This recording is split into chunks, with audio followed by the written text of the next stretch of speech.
Good morning. Houston flood zones. What investors must know.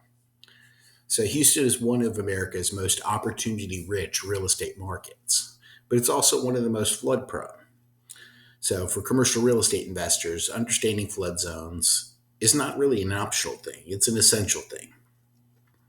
Knowing how to assess flood risk and interpret FEMA maps and account for insurance or mitigation costs can mean the difference between a strong investment or a financial disaster. So, understanding flood zones is our next segment. And flood zones are areas designated by the Federal Emergency Management Agency, or FEMA, that can indicate varying levels of flood risk. In Houston, these range from low risk Zone X properties to high risk Zone AE properties, or Zone VE areas.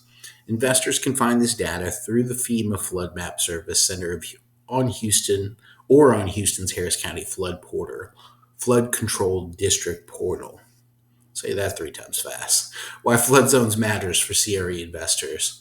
Properties located in high-risk zones often face higher insurance premiums, which can affect cash flow and cap rates, which may make you rethink a project. There could be financing challenges as lenders may require specific insurance coverages, which drive up the cost of the coverage that you would need. So there could be reduced tenant demand if there's perceived risk that could impact its desirability.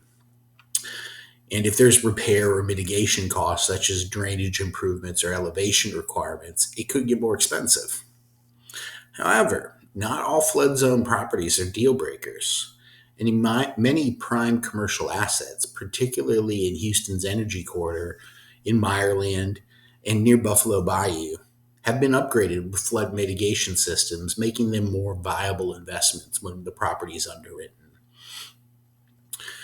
So, a good question to ask is how to assess flood risk before buying or even getting into a contract. So, you can review FEMA maps 24/7 and compare them with historical flood events.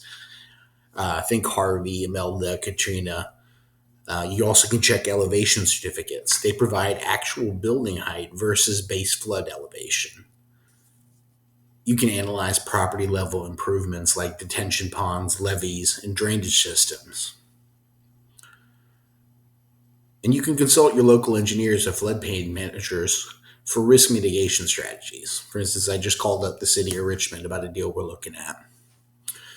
Secure the right insurance. Commercial flood insurance through NFIP or private carriers can protect your cash flow and also your lender compliance. So the pro tip for investors: savvy investors use flood data to negotiate better terms. And a seller's unwillingness to address flood risk can justify a lower acquisition price or open doors to off-market opportunities others would avoid. And here's the bottom line for today. Houston's flood zone shouldn't scare you off. They should make you smarter. When analyzed correctly, even flood-prone areas can yield strong returns. You just have to account for the insurance, especially when paired with modern infrastructure, tenant insurance requirements, as well as risk-adjusted pricing. So a suggestion here is work with a knowledgeable broker and lender who understands Houston's floodplain dynamics, like the eXp Commercial Viking Enterprise Team, to ensure every deal is structured for resilience and ROI. And that's it for the day. Have a good one.